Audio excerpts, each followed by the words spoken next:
Hello everyone, this is Mukul Ahmed from Mukul's, and today I'm here with a new video and it is all about freehand writing.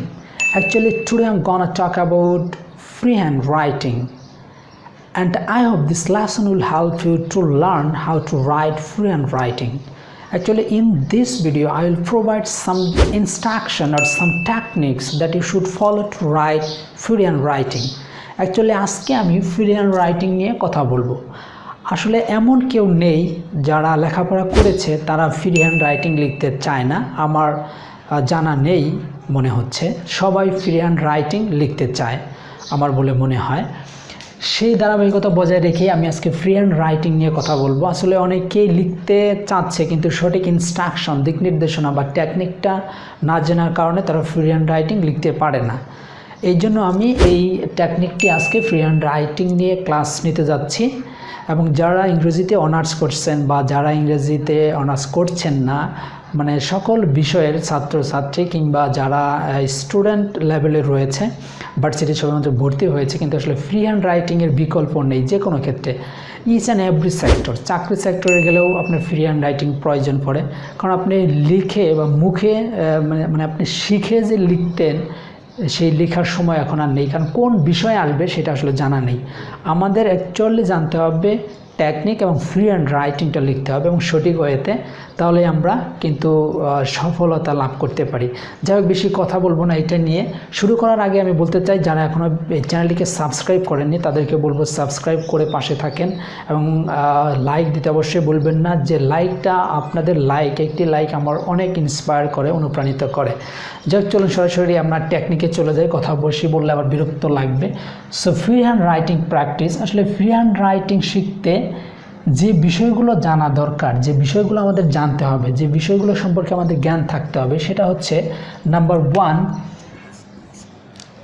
One যে বিষয়টাতে আমাদের লক্ষ্য করতে হবে সেটা হচ্ছে সাবজেক্ট এবং পার্সন সম্বন্ধে প্রাথমিক জ্ঞান থাকতে হবে। অর্থাৎ সাবজেক্ট এবং পার্সন সম্পর্কে আমার ধারণা থাকতে হবে, যে কোনটা সাবজেক্ট কোন পার্সন সেই সম্পর্কে আমার প্রাথমিক ধারণা থাকতে হবে, তাহলে আমি কিন্তু ফ্রিহ্যান্ড রাইটিং অনায়াসে লিখতে পারবো। ওকে, নাম্বার টুতে আমাদেরকে ধারণা রাখতে হবে ভার্ব সম্পর্কে ধারণা রাখতে হবে। এর মধ্যে auxiliary verb or transitive verb or intransitive verb সম্পর্কে আপনার প্রাথমিক জ্ঞান থাকতে হবে। ঠিক আছে, ভার্বের মধ্যে অক্সিলিয়ারি ভার্ব সম্পর্কে থাকলেই হবে। অক্সিলিয়ারি ভার্ব আপনারা জানেন, যদি না জানেন সেটাও আমাকে জানাবেন, আমি সেটা নিয়ে ভিডিও করার চেষ্টা করব। সো ভার্ব সম্পর্কে অক্সিলিয়ারি ভার্ব সম্পর্কে ধারণা থাকতে হবে, ট্রানজিটিভ ভার্ব সম্পর্কে ধারণা থাকতে হবে এবং ইনট্রানজিটিভ ভার্ব সম্পর্কে ধারণা থাকতে হবে। আমি এখন ধরে নিচ্ছি আপনাদের অক্সিলিয়ারি ভার্ব এবং ইনট্রানজিটিভ ভার্ব সম্পর্কে ধারণা আছে। ওকে, নাম্বার 2, তারপর আমাকে যে বিষয়টা খেয়াল করতে হবে সেটা হচ্ছে টেন্স সম্পর্কে আমার পূর্ণাঙ্গ ধারণা থাকতে হবে। এর মধ্যে কোন টেন্সটা, আমার 12টা টেন্সে ধারণা থাকতে হবে না ফ্রিহ্যান্ড রাইটিং লিখতে গেলে। টেন্সের মধ্যে present or past or future indefinite tense সম্পর্কে ধারণা থাকতে হবে। অর্থাৎ present indefinite tense, past indefinite tense এবং ফিউচার ইনডিফিনিট টেন্স সম্পর্কে আমার ধারণা থাকতে হবে ফ্রিহ্যান্ড রাইটিং লেখার ক্ষেত্রে, এবং প্রেজেন্ট পারফেক্ট টেন্সের ধারণা রাখতে হবে। তাহলে কিন্তু আমি ফ্রিহ্যান্ড রাইটিং লিখতে পারি। আমার সকল কিছুর দরকার নেই। প্রেজেন্ট, পাস্ট, ফিউচার, ইনডিফিনিট টেন্সের স্ট্রাকচারটা আমাকে জানতে হবে আর গঠনটা জানতে হবে, এবং প্রেজেন্ট পারফেক্ট টেন্সের ধারণাটা আমার থাকতে হবে। সম্বন্ধে প্রাথমিক জ্ঞান যদি থাকে তাহলে আমরা কিন্তু ফ্রিহ্যান্ড রাইটিং অনায়াসে লিখতে পারবো।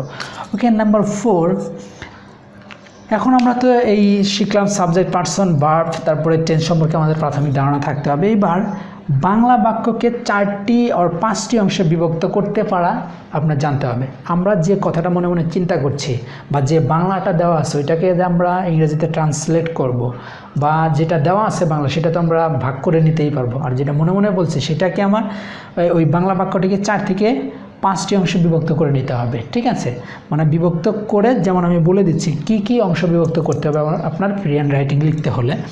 4টি থেকে 5টি অংশে বিভক্ত করলেই হবে। যেমন এক্সট্রা পার্ট, বাংলা অর্থে দেখবেন কিছু এক্সট্রা পার্ট আছে। যেমন আমরা কিন্তু অনেক সময় বলি প্রকৃতপক্ষে, যাই হোক, অন্যথায়, কি আর করব, এই যে এসব কথা আছে, অতিরিক্ত কথা, অর্নামেন্টস, এই এক্সট্রা পার্ট এটাতে আপনার একটা ভাগ করে নিতে হবে। তারপর সাবজেক্ট কোনটা সেটা ভাগ করে নিতে হবে। তারপরে ভার্ব কোনটা সেটা আপনাকে ভাগ করে নিতে হবে। বাংলাতে কোনটা ক্রিয়া সেটা আপনাকে ভাগ করে নিতে হবে, অর্থাৎ ভার্ব।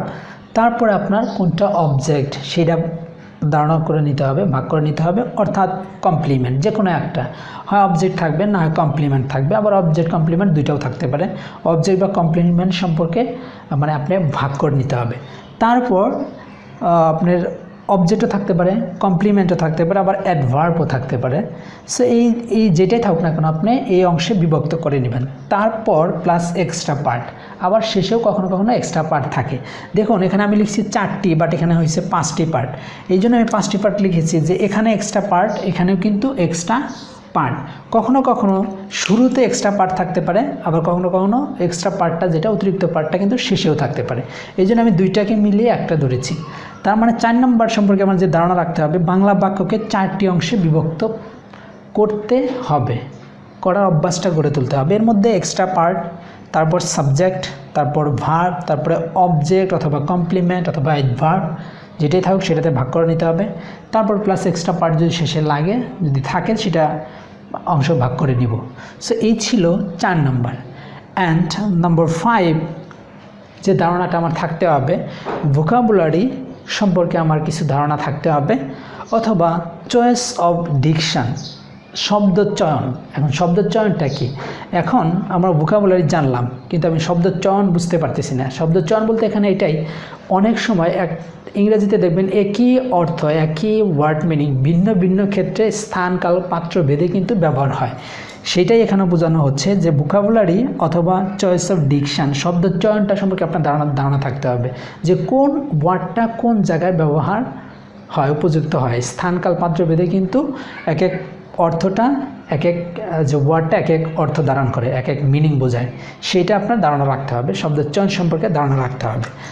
সো 5 নম্বর গেল এটা, vocabulary of choice of diction সম্পর্কে আপনার ধারণা রাখতে হবে। Number 6, it's most important. অনেকে হয়তো বা দেখবেন আপনারা যে 5টি হয়তো বলে থাকবে, কিন্তু আমি আমার মতো করে যাতে আমরা ফ্রি হ্যান্ড রাইটিং লিখতে পারি সেই কথা বিবেচনা করে আমি এটা করেছি। Last number is very important because preposition সম্পর্কে আমার ধারণা থাকতে হবে। এখন প্রিপোজিশন যদি আপনি বাদ দেন তাহলে কিন্তু আসলেই হচ্ছে না, কারণ হচ্ছে প্রিপোজিশন একটা বাক্যকে বড় করতে অনেক সহযোগিতা করে। একটা ছোট বাক্য বা আমি অনেকগুলো কথা একসাথে বলতে আমার কিন্তু প্রিপোজিশনের ব্যবহার করতে হয়। একটা বাক্যকে আমরা যখন ইংরেজিতে বড় করি বা বড় একটি বাংলা বাক্যকে আমরা যখন ইংরেজিতে বড় করি তখন কিন্তু আমাদের প্রিপোজিশনের ব্যবহার হয়। So preposition is most important for free hand writing. আপনারা জানেন যে প্রিপোজিশন সম্পর্কে কিন্তু মোটামুটি ধারণা থাকতে হবে আপনার সেন্টেন্সটাকে বড় করার জন্য, কারণ অনেক সময় সেন্টেন্স কিন্তু বড় বড় সেন্টেন্স থাকে, শুধু যে ছোটো ছোটো বাক্য থাকবে এমন কিন্তু নয়। সো তাই প্রিপোজিশন সম্পর্কে ধারণা থাকতে হবে। সো আমরা যদি এই মোটামুটি 6টি পয়েন্ট সম্পর্কে আমরা ধারণা রাখতে পারি তাহলে কিন্তু আমরা অনায়াসেই ফ্রি হ্যান্ড রাইটিং ইনশাআল্লাহ লিখতে পারবো। সো আজকের লেসনটি ছিল এই টেকনিক সম্পর্কে, ফ্রি হ্যান্ড রাইটিং লিখতে গেলে আমার কী কী জিনিস লাগবে এই জিনিসগুলো সম্পর্কে আমি আলোচনা করলাম।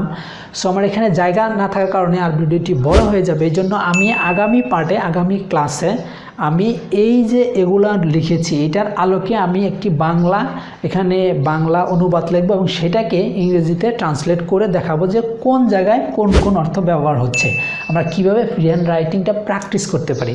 সো আগামী ক্লাসে থাকছে প্র্যাকটিস, আমরা যে লিখব সেই প্র্যাকটিসটা আমরা করবো। আজকে তো লিখেছি ফ্রি হ্যান্ড রাইটিং লেখার যে পয়েন্টগুলো, টেকনিকগুলো, সেটা আমরা আগামী ক্লাসে শিখবো যে এইটাকে কিভাবে আমরা প্র্যাকটিস করব, যে একটা বাংলা থেকে আমরা একটা ইংরেজিতে কিভাবে ট্রান্সলেট করব সেটা। সো সেইটা দেখার জন্য আমি আপনাদেরকে বলবো প্লিজ সাবস্ক্রাইব করে পাশে থাকেন। আর যদি কোনো কিছু জানার থাকে এই টেকনিকগুলো সম্পর্কে, এই পয়েন্টগুলো সম্পর্কে, সেটাও কিন্তু আমাকে অবগত করবেন, কমেন্ট সেকশনে জানিয়ে দিবেন। ঠিক আছে, so thank you very much for having with me. See you again with lesson some other time. Take care. আসসালামু আলাইকুম। মুকুল আহমেদ।